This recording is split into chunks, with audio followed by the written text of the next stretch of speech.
Good evening, everyone. This is Tina Newton from Informa. Welcome to today's webinar titled Developing Your First Level Leaders by the amazing Kory Kogon. Before we begin the session, I want to go over a few housekeeping points. The webinar is scheduled for 60 minutes, and Kory will share her insights on the topic for 50 minutes, and the last 10 minutes would be used to take a few questions from the attendees. Also, Kory will be speaking at the HR Summit and Expo on the 5th November 2019. Please note that we will be recording the webinar today, and everyone will receive a link to the webinar next week via email. However, please note the presentation used by Kory will not be shared. Without further ado, I would like to introduce Kory. Kory is a global practice leader for organizational development at FranklinCovey, and focuses on creating cultures of great confidence, developing great leaders, and extraordinary productivity in people, teams, and organizations.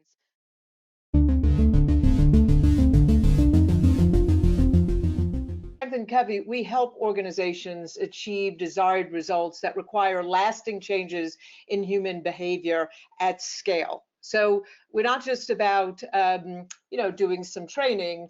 We really want to help change behavior, get the results, really help organizations exploit their great behaviors, pockets of best practices in the organization, and institutionalize them. Just a couple of things about where we've been and where we are today to be able to do that. This all started back, those of you that are familiar with the 7 Habits of Highly Effective People 30 years ago. So we've got a lot of experience around that, a lot of thought leadership from the 7 Habits to the 4 disciplines of execution, 5 choices to extraordinary productivity, the speed of trust, etc. So a lot of thinking and thought going into our content. We are in over 160 countries with one of our most important offices right in Dubai, FranklinCovey Middle East, serving the GCC. And to date, we really invest heavily in our research and development to make sure that we are cutting edge, understand the issues that are going on around the world currently, and able to really support and provide the right solutions to serve everybody around the world. To that end, we are in front of clients all of the time, interviewing, listening, and learning. And very exciting for us over the last few years as we have learned about what our stakeholders need. We changed our own business model to move to a subscription model that provides the flexibility to meet multiple stakeholder needs across different modalities, really having great impact. I'll touch on that a little bit later, but allows people to engage with any of our solutions and mix and match to meet their needs. So having said that, a little bit about FranklinCovey and how we approach the market. Over the last few years in particular, we've really taken a deep look at leadership out there as we've upgraded, created new content, etc. And I'm just going to put this on the screen. These were some of the top issues that we found that were challenges to when we asked leaders around the world. And I'm stopping right here because this really, as we continue, you see the survey data there from 2016, as we continue today with our research, this one remains number one. So there's others here, and as you look at this screen, you can sort of do an assessment with yourself to say in our organizations, these are some of the challenges that we are grappling with as well. I understand, I know in the GCC as well, multiple generations, the youth really up and coming, and you'll see more of that as we talk here as well, and change. Everything is changing, everything has to change. The strategies, we're at 2020, now into 2030, really lend to us all having to do something different, particularly around leadership. So with those challenges in mind, some other research where Deloitte has shared that the number one challenge in many, many organizations around the world is that there's not enough ready now leaders. And it's interesting because with all those challenges they say they have, and then on top of that, gosh, we don't have a leadership pipeline really. There's some key reasons for it, and a big one is a demographic shift that's going on in many places around the world. So I'm using some US data here, but if you look at the workforce, this mirrors a lot of what other countries and regions are dealing with, and you can see that the millennials, the young people, have come up quite a bit, and the baby boomers, the older, not quite old, but older workers have been retiring at quite a rate, to the tune, in some cases, of almost 10,000 people a day are retiring. Having said that, this trend isn't changing, but if you go back to about 2008, in the recession, when that happened, is the baby boomers, as we call them, were moving out. They stopped because they couldn't afford to, and the millennials were still coming.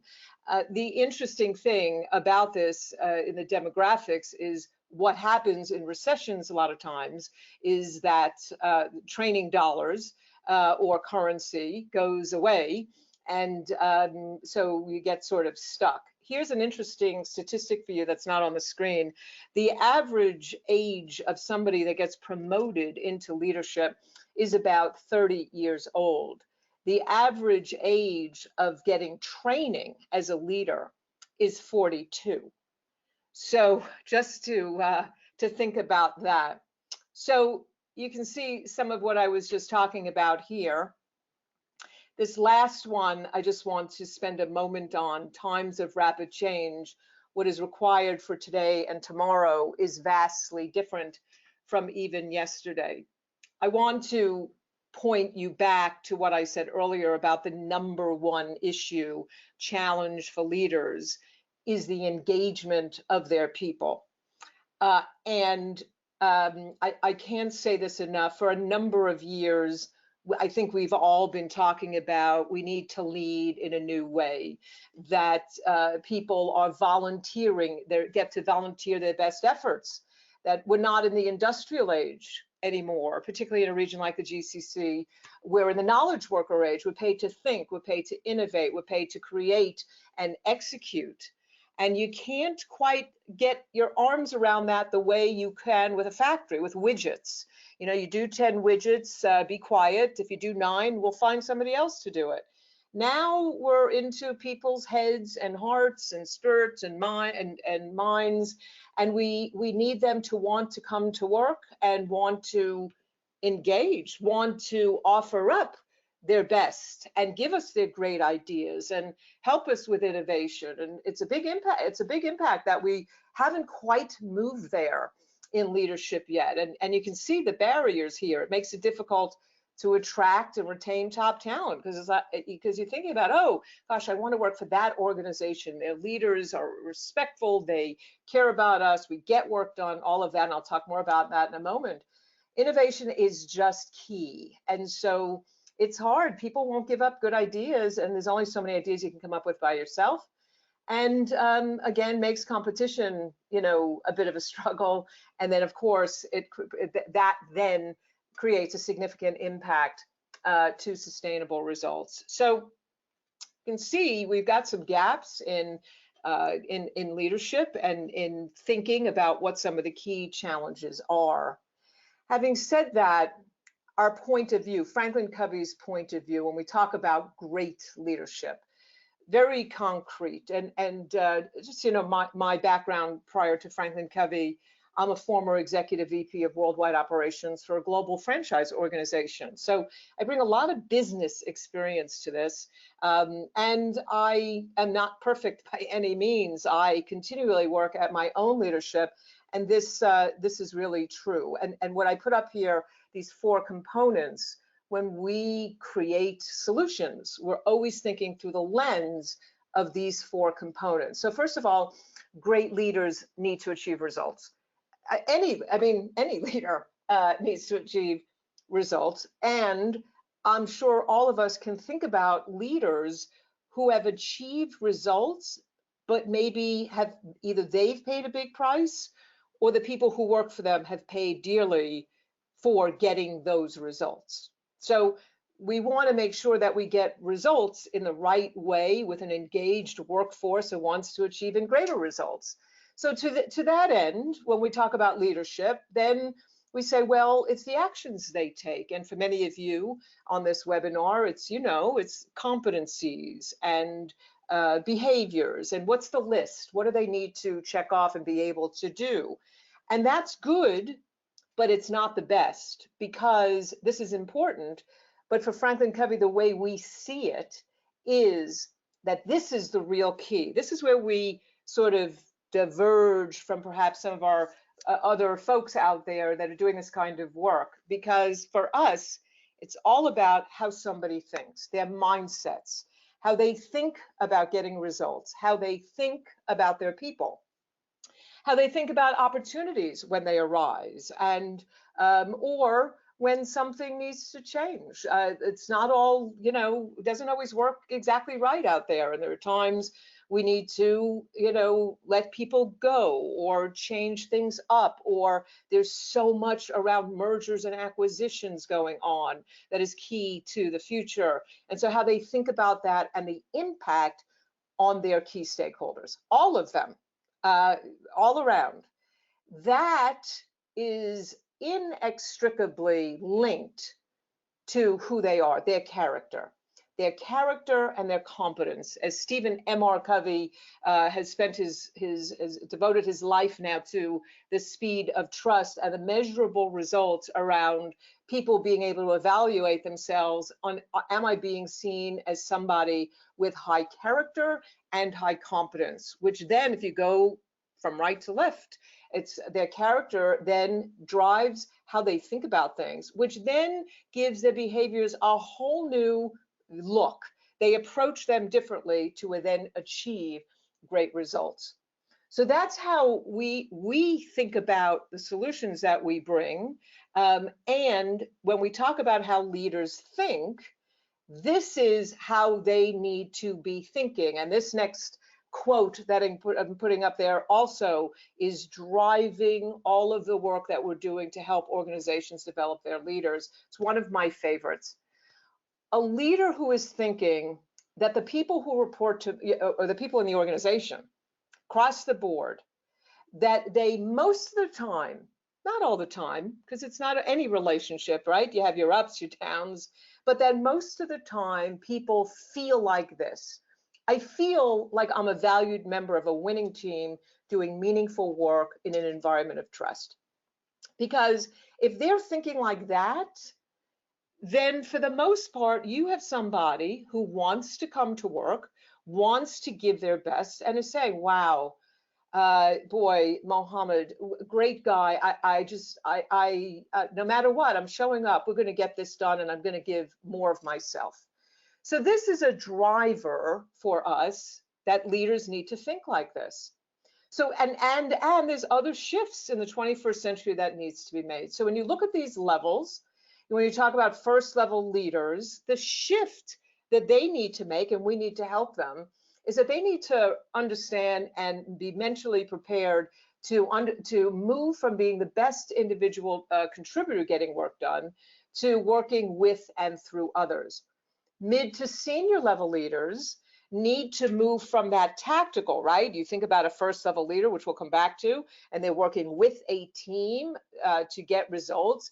I got to get up from that and move from tactical to strategic and help multiple teams achieve those results. And the executive level leaders, really, as we were just talking about, need to be focused intentionally on both the short and long-term results while meeting the needs of multiple stakeholders. So I'm going to spend some time sharing some of our work around first level leaders, but let me tell you this. In all the research that we have done, this topic, first level leaders, has been number one from everything we've heard around the world and every day that we hear it, that many, many, many organizations have not quite accomplished this yet. Either they have no leadership pipeline, or they have in many cases put their people, their individual contributors into leadership roles without the right, with some training, but not the right training. And I talk to CEOs, managing directors about this as well, because sometimes you say, well, why would a CEO be interested in hearing about training for first level leaders? Well, I'll tell you why.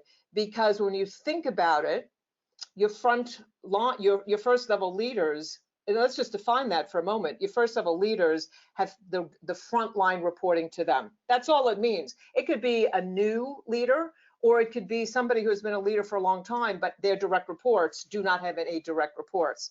So these frontline people have the greatest exposure to your customers, which means you also have the greatest risk to your customers, to your organization right there, because you can see here more than 70% of what makes a customer experience great is based on the behavior of frontline employees.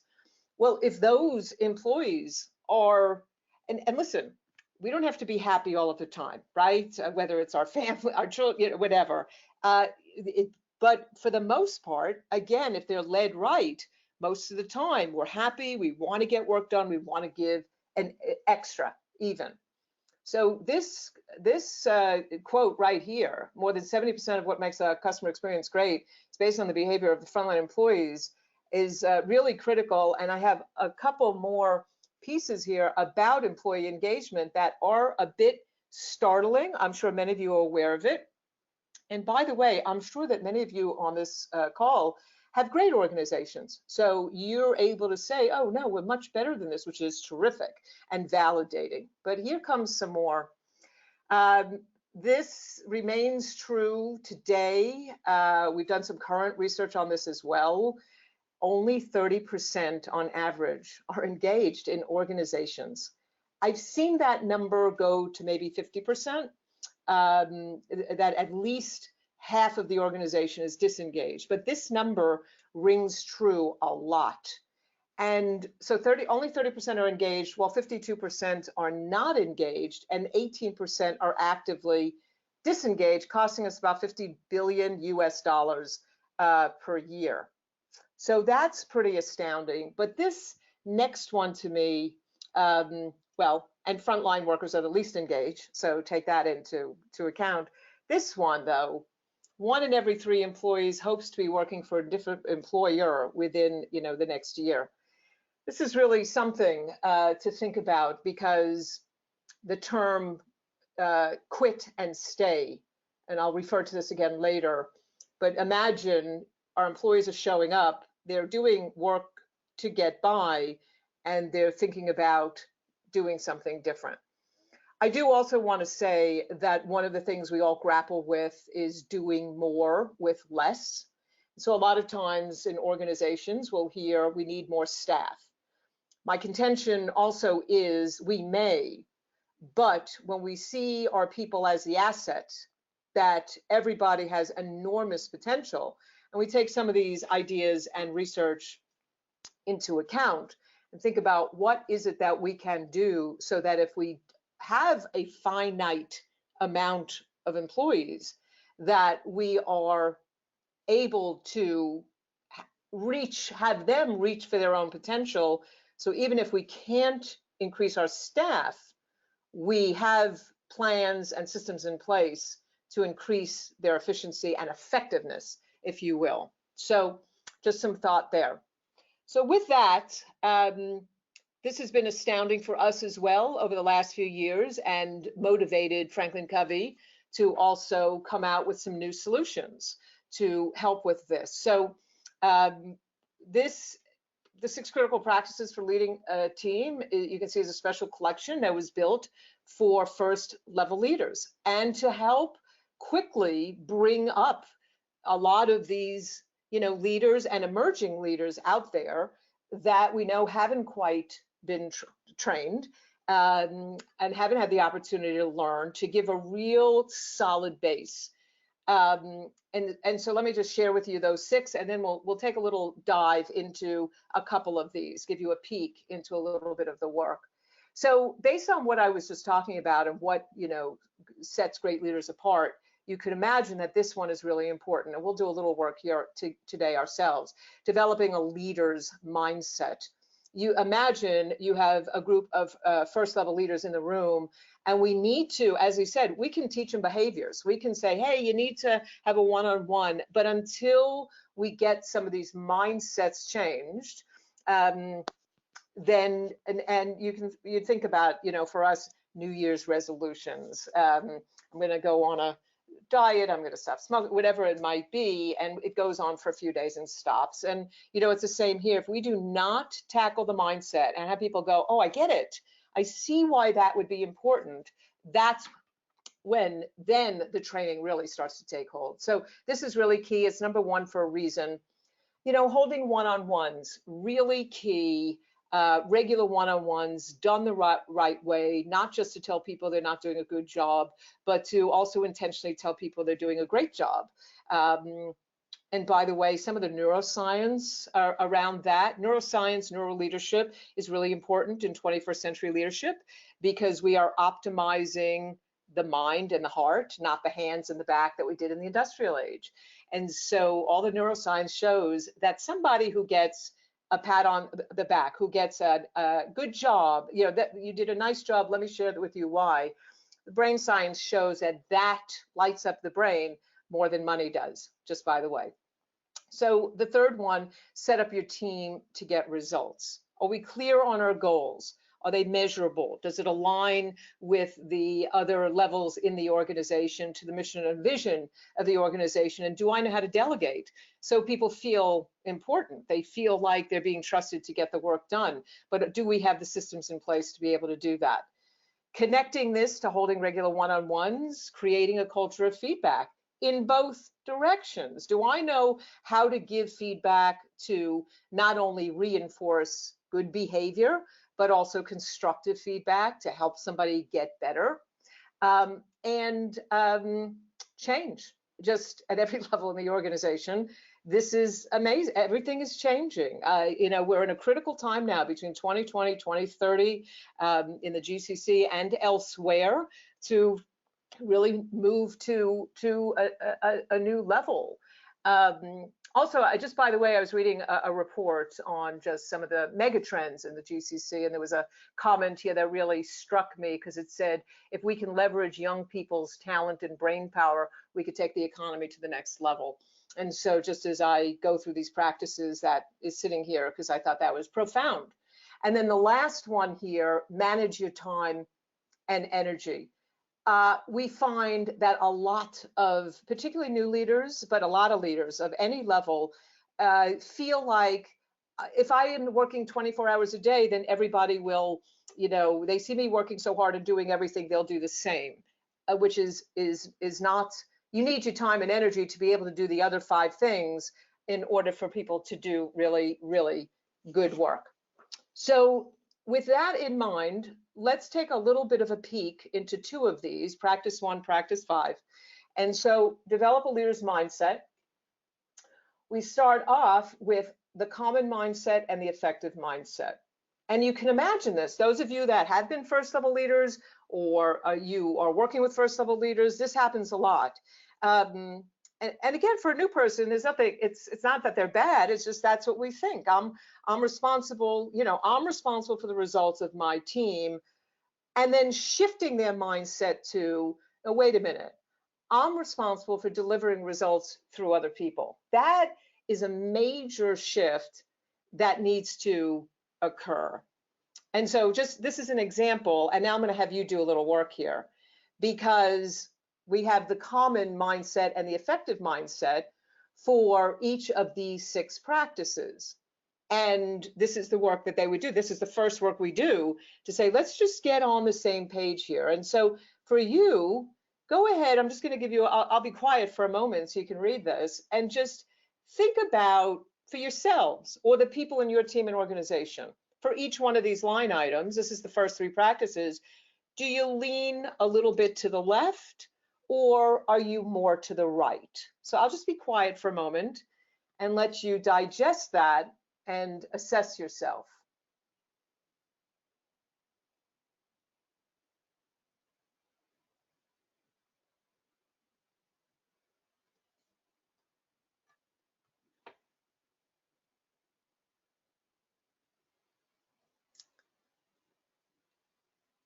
Okay.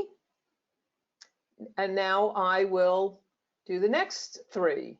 So here we go.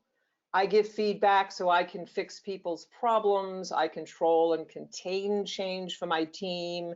So maybe I'm trying to protect them or whatever, or I'm too busy to take time for myself, versus the effective mindsets. I give and seek feedback to elevate the entire team. I champion change with my team. I must manage my time and energy to be an effective leader. So I will be quiet, let you decide. Are you a little to the left? Are you a little to the right?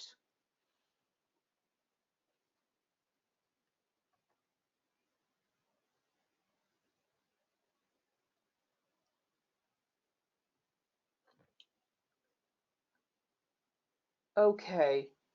So in our session with them, they're up and working with each other to really work through and take some time. Last week I worked with a group of people around mindset change, and it takes a little patience. It takes a couple of hours, which is what this module is, to really just have people think about it, talk it out, work through it, and come to it. And it's amazing because once your brain sort of rewires around this, now people really are a little more bought in. Not maybe not fully to start with, but they're like, no, you know what? I get it. I can see why I need to give, I'm open to it, to give and receive feedback. And now I want to learn. That's, you can't force people into stuff. You have to invite them to absorb it. Sometimes we need to tell them what to do. I mean, again, this is real life, and I am a real life kind of person. But for the most part, how do we help them change their mindset? So that's practice 1. And I talked a little bit about the ones in between this, but if we just jump over to this one, because it's so key, lead your team through change. And by the way, a comment here, sometimes executives will come to me and say, oh, Kory, you said this was for first level leaders, but I could use a little bit of this, and so can my direct reports, and that's fine. We say these are the foundational, skill sets for first level leaders, but honestly, it's a gift because it's helped me in my own leadership as well. We have many organizations that have, put this in with their mid and senior level work as well. So if you're thinking that to yourselves, I hope I answered that for you. So, and change, from the top on down, you'll see in a moment, really key that we need to be working on. And so this opens up with asking this question: why can change be so hard? And I cannot be interactive with hundreds of people here, but you can imagine us having this conversation and what people are thinking about change. It's hard because who wants to do something different? And it is hard. And to be honest with you, research shows that about 88% of people in an organization, when a change comes through, automatically believe that it's going to be harmful. I mean, that's and understandably, let me just go back to the brain science for a moment. Your brain has 2 key parts. Well, actually, let me just give you a couple of principles. The principles are really important here. Your brain, number 1, will avoid threat, and number 2, look for reward. So avoiding threat is first, always. It doesn't change. It's a timeless principle. And the back of your brain, which is the reactive part of your brain, which protects you, likes systems. It likes routine. And so when you change a routine, your brain's automatic response is this is going to be harmful. Hence the 88% that say this is going to harm me. But that is an absolute statement that we have to think about when we do change of any type, changing the organization, a merger and an acquisition, changing to a digital environment where one wasn't there before, whatever it might be, it's hard. Changing people. And so the interesting thing when we think about this is this question. So when do we think that change is a good idea? And again, I would love to ask you and interact with you on that, because the answer is a little eye-opening. because we think change is a good idea when it's our idea.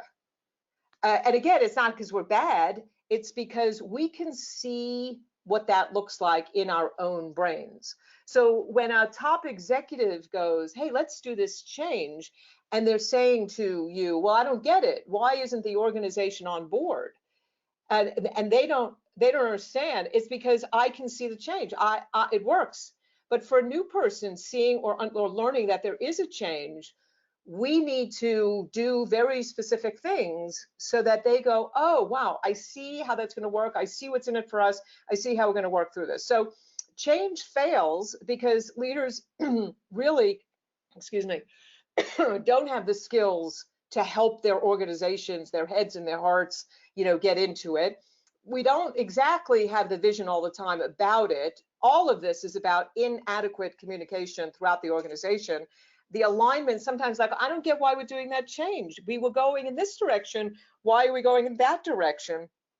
And back to the number one issue, people are scared. Am I going to lose my job? I don't get why we're doing it. My brain is reacting to this. And so we have a really great change model that I'm going to share with you that really helps leaders of all levels, but imagine first level leaders having this with their front line as a change comes down. By the way, FranklinCovey, we have great videos that support our work. So this, you're going to see in a minute, I clipped a piece from one of our videos just to show you what happens here, just as a still shot. But they're always interesting to see. We have like over 200 different videos to support our learning. And so you can see here this change model. When you think about it, we're moving along, status quo, and then the change comes, and this is our production, right? Change comes, we're in the zone of disruption. We're going through it, we're trying to go along, and then into, okay, maybe this is going to work. We're starting to come into the zone of adoption, and then we move into the zone of better performance. This looks perfect, right? It's like, oh, if it just worked this way, but it's not. So you can see I sort of clipped this from this video here because I wanted to, the video does such a good job of showing this zone of adoption where we're going along. Here comes the change. We're merging with another organization.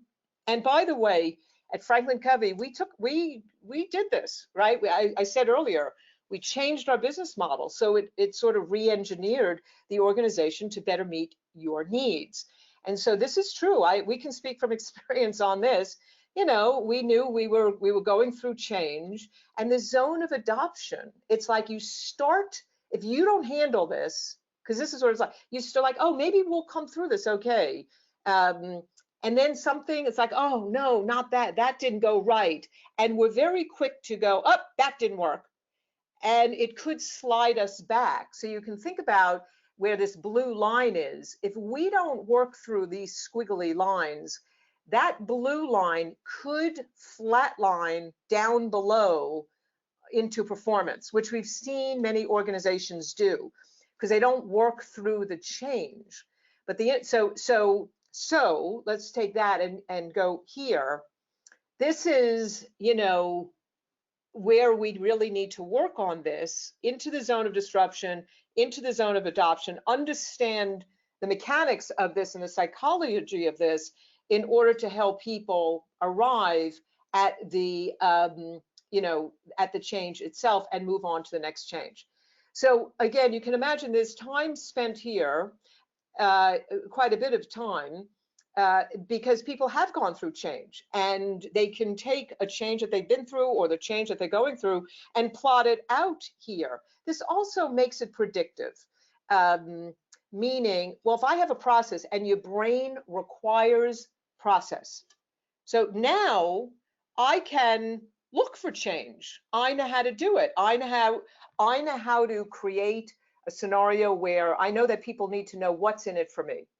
How is this going to benefit me as an employee or as a team lead or as an organization? What's the benefits?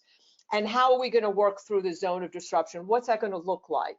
I know as a leader how to work through the zone of adoption, knowing we're going to take one step forward, 2 steps back, and I know we're going to get up into the zone of better performance. So this becomes a predictor and gives us a process to help ourselves work through change. And so you can see here, I'm just showing you an example in their guidebook, and what the exercise would be is to figure this out. And what is a change that we're working through? Where are we? How do we work through it? What are some of the challenges, etc.? So always toolkits to accompany the skill sets and mindsets to help first level leaders get better. So with that, that was a peek at 2 of the 6 critical practices of first level leaders. I do, and by the way, this comes live, in person, live online. We have a number of modalities with this. I do want to spend a few minutes on the mid to senior level leaders as well, and I'll work around also a brand new, updated, the 4 essential roles of leadership, because it speaks to and ties together really with how I started today. This is our flagship leadership work. And again, same thing. We say it's for mid to senior level leaders. In some cases, we've seen parts of this for first level leaders, and we've seen some of it for the C-suite as well. So just some thoughts here. I mentioned this earlier. This to me, again, whether it's a first level leader, mid to senior level leader, we have got to have the mindset in this day and age that this is how our employees need to feel most of the time. And I will tell you, I'm a leader now for many, many years. I work on it all the time. I'm very direct. I'm very to the point. If this makes any sense to you, I'm born and raised in New York City. In the United States, people, they say people from New York, direct to the point. You probably, maybe you've heard, some of that. And I don't live in New York. I live in Arizona, in the United States, actually in the desert, which I love. And so I've had to work really hard. It's much easier for me to say, do it because I said so. That's an easy way to lead. Doesn't mean it's the right thing. I'm very well aware that my people need to shine. They need to feel like they're doing good work, and that the reward to me as their leader is that they are seen as doing great work, and they come to work feeling like this. So when you look at this, and then we use this to guide what the leadership breakdowns are, because really this is all encompassing right here, and it's a measurable statement. So when we look at leadership breakdowns and we say, okay, they're not getting any results, what's going on? There's only a few things that could be going on. They don't have trust. If the team doesn't trust them, then nothing else matters really. And people need to know, the brain needs to know where it's going. It's called certainty. The brain needs certainty. Where are we going? So if we don't have a clear vision or strategy, I don't know where we're going. So imagine, we may even have tried trust my leader, but we don't know where we're going, so we're not going to get the results, even though they want to get the results. And they don't have the inability to execute priorities. They're doing a lot of busy stuff, but they don't have systems in place that really allows them to execute on the most important things in the organization. And they have underutilized talent and potential. So again, you have a leader that is trying to tell people what to do, not be a leader as a coach. Because in today's world, a few years ago, coaching, you need a coach if you're not doing well. Today, leaders, every conversation is a leadership conversation, which means that essentially it's a coaching conversation, that we are building capability in our team, not just telling them what to do. So if we're telling them what to do, we have underutilized talent and potential. I wanted to share this little, this graphic with you and this little exercise with you to think about as well. I asked you earlier to think about the mindsets that you may lean to the left or the right. And here, this is also one of my favorite graphics, because when you think about your team, and what I said earlier, number one challenge out there is the engagement of our people, engagement, motivation, retention of our people, and our understanding, our mindset, that everybody has a choice to show up and give what they want of themselves. Remember, it's not widgets, it's not factory, they're paid to think, to innovate, to create, and execute. So they choose to give you what they want. And when you look at this, ask yourselves, for those of you that have direct reports, where's your team when you look at this, right? Are they, as I said earlier, quit and stayed, or rebelled, or quit? And quitting to me is better than quitting and staying. So that's where the real damage comes. So they resentfully obedient. Whoa, I'll do it, but I don't want to do it. And they just do it enough. So you don't quite have the quality you need, but they just do it enough. Or indifferent compliance. Yeah, I'll do it. And again, you're not getting quality. And then you go above the line. Okay, yeah, no, it's good here. I'll cooperate. And you're getting decent work. Or no, my heart's into it. Now you're getting more quality work. Or I'm creative excitement. If innovation is on your to-do list, then we should look at this carefully and see how are we behaving as leaders, or how have we taught our leaders to behave in order to help people get to creative excitement. And remember, I think you now know me well enough, we're not going to be at creative excitement all the time. We aren't in any relationship, right? We get there quite a bit, but it's going to go up and down depending on situations. And remember, things go right, they go not so good. It's how can we get them back up there? And so how do we stay above the line? So I'm just going to give you a minute. For those of you that have direct reports or know of teams with direct reports, just put initials where you think each of your players are, because if you have a lot below the line, then we are not optimizing our very amazing human resources. So I'll just give you a minute.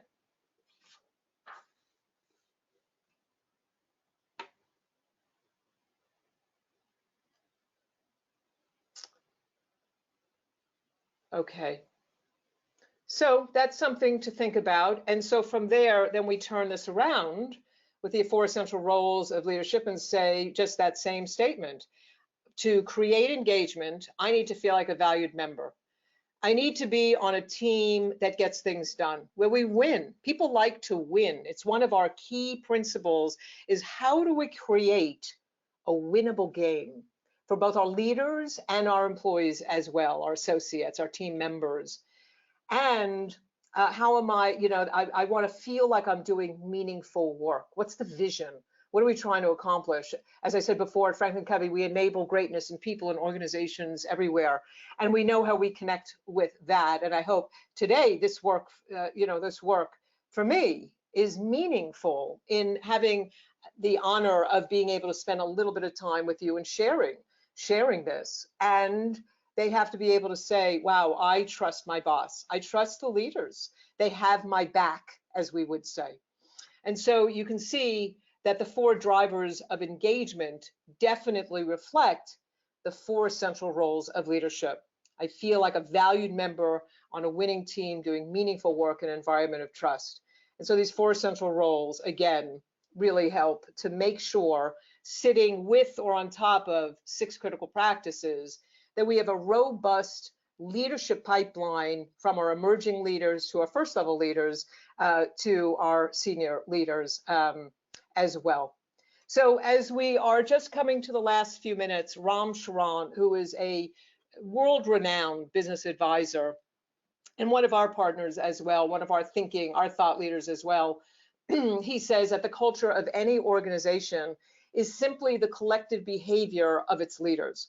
And if you want to change your culture, you got to change the collective behavior of your leaders. And that's also a guiding light for us and where our expertise really lies. So a couple other things as we close out. First, I hope you got something out of that. And I know that some people, and it's where we came to change our business model, some of you are saying, oh, well, where do we start? We may have needs around both. And again, just however you do it. But if you are thinking about FranklinCovey, you know, should I start with that one, or should I start with the other one? Or my budget will allow me to do this or that. How do I make that decision? Well, you don't have to. And it is one of the reasons that we went ahead and changed our business model 3 or 4 years ago, in order to give our clients around the world the flexibility, the impact, and the value that you require in this day and age. And so with our subscription model, the All Access Pass, which I mentioned, we're so excited, you know, thousands of pass holders now around the world. It allows you to meet multiple stakeholder needs across modalities. We've heard this loud and clear. It's not just live in a classroom, it's live online, it's small learning bites, it's 2-minute learning bites. So we have invested heavily in being able to do that across time frames. And what allows us to do is then listen to what your business related needs are, and then organize our 30 different solution areas and tools and resources around your needs to then give you the what you need for sustained behavior change to drive those results. And this was also, we heard we need to be able to do this fairly and at value, and so the subscription is about the same or lower cost than one of, you know, what a training, in many cases, what one training program would cost. So with that, I'm going to start to turn it over back to our folks for questions. If you have any questions or want to continue this conversation, I've put up the contact information for FranklinCovey Middle East, located in Dubai. A great partner, very important office for us, serving the GCC. First of all, I just want to say I'm so honored to be able to talk to everybody. I have been to the Middle East a number of times. I love coming out, and I look forward anytime I'm asked, I'm there. And so I will be there on November 5th. Just an honor to be able to speak and engage with folks like yourself. So thank you very much, and I'll turn it back to our facilitators. Yeah, thank you so much, Kory. That was an amazing session, and thank you for sharing all your insights. I think we have time to take a couple of questions. I did receive a few questions here. I'm just collating the ones that are similar. So let's jump right in.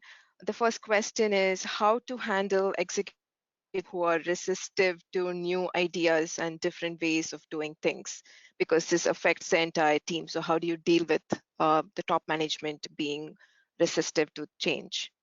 Yes, and that is a worldwide question. And I will tell you, and again, as an EVP, executive vice president myself, in my career, the way to talk to an executive is to share with them the quantitative challenges and gains with this. So, and that's what I was saying before, I was asked to talk to a large group of CEOs around first level leadership.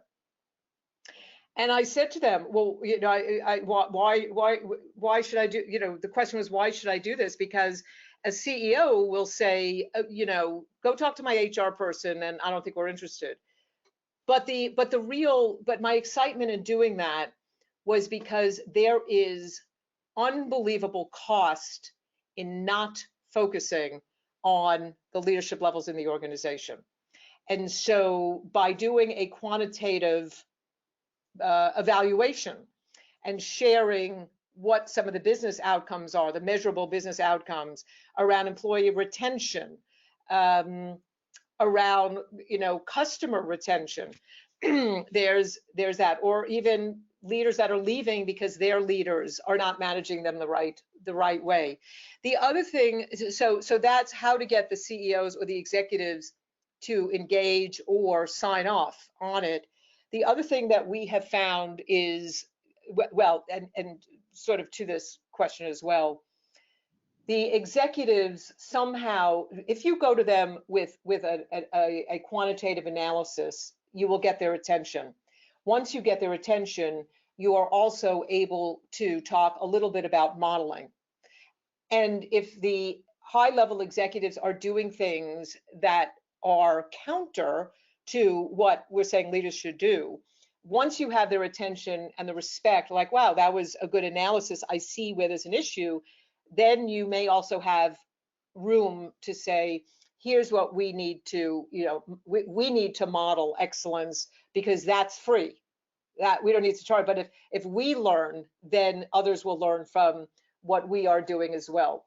And the last thing when it comes to executives that we have learned, it's not always easy to get them in the classroom. And we have come to the fact that executive coaching is very important for the C-level leaders. They're more amenable, more interested in doing some executive level coaching to help them as well. So I hope that answered, at least gave you something to think about for that question. Yeah, I think so, definitely. And there are some other questions coming in. There's one question that asks how to deal with leaders who put others down. So you're saying how do you handle leaders who put other people down? Yeah. This is where that direct feedback comes into play, because and when we teach direct feedback, you have to be really prepared. You can't just say, hey, stop doing that. You need to think about what is it that you're going to say, and what's the example of it, and what's the impact. It always is going to go to the impact and the why behind it.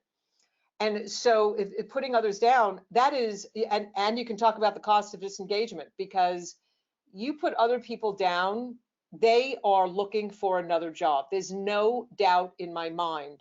And so having them understand the cost of disengagement of doing that, and then having direct feedback with a very concise plan in place. What's the feedback? Making sure they understand that it's not a character attack on them either, that this is just a situation. The impact is this, it's costing us this. So how together can we fix this? There's no rocket science here.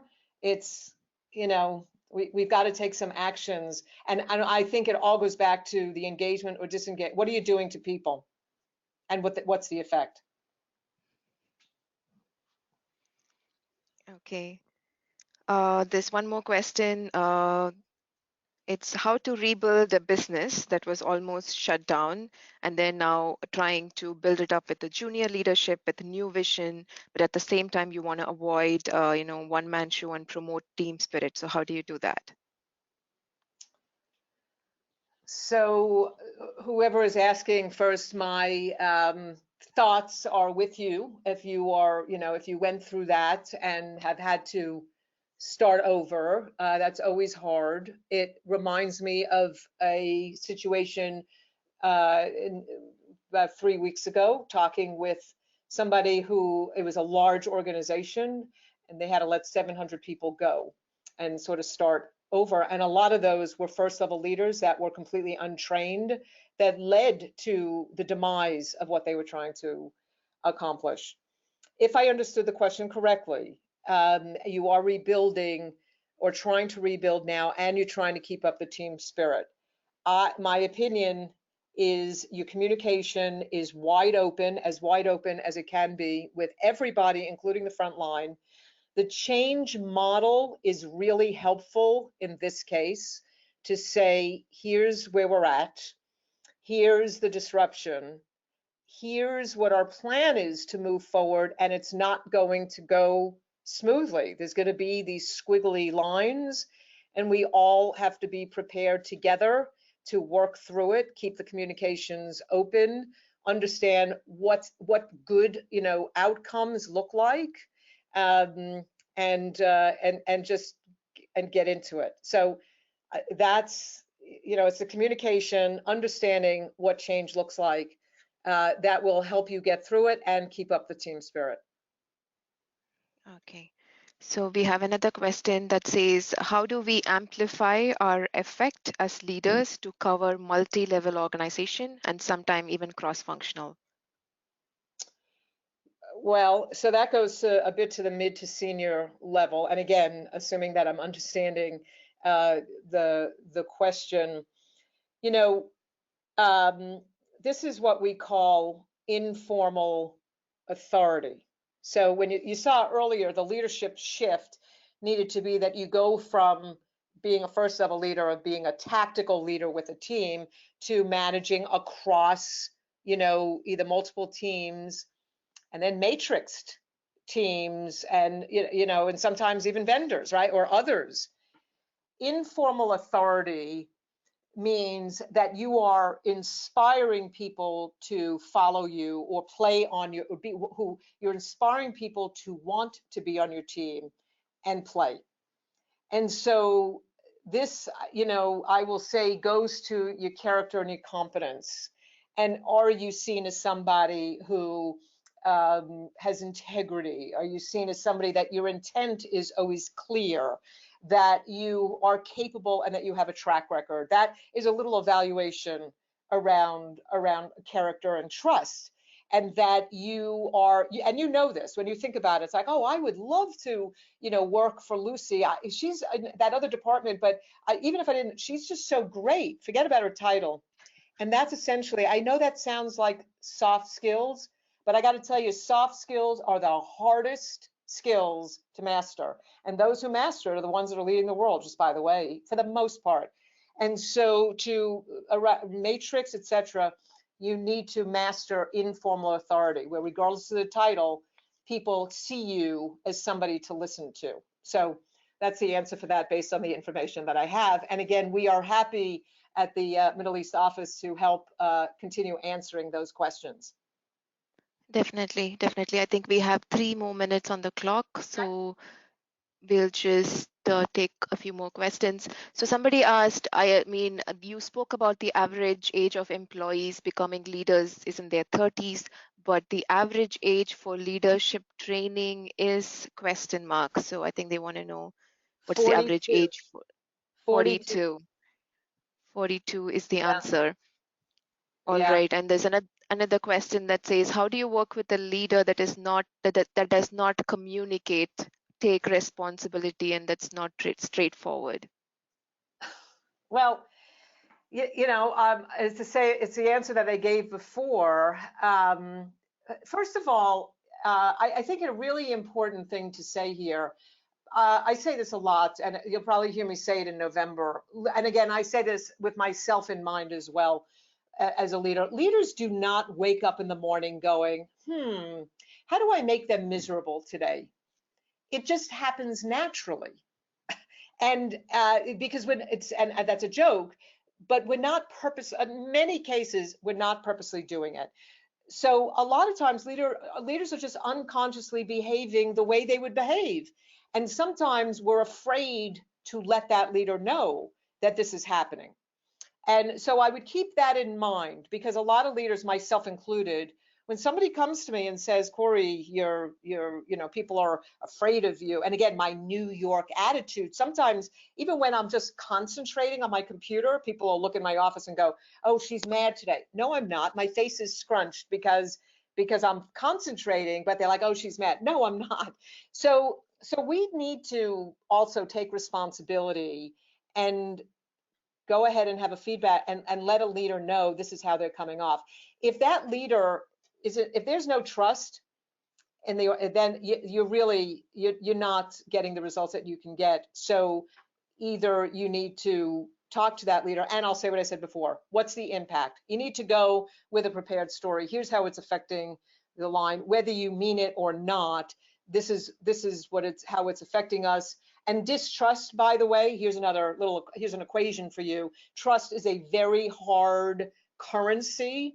And so essentially, when you think about it, if we're not being trusted, it usually is slowing things down and raising costs. So if you just think about that, any of your processes, anything you're trying to accomplish, if there's no trust, it's slowing things down. It's a trust tax, as we call it. It's slowing things down, and it's raising costs. So that's something I would take to a leader and say, with all due respect, this is what's happening, probably not intentional, but how can, here's some ideas about how we can fix it.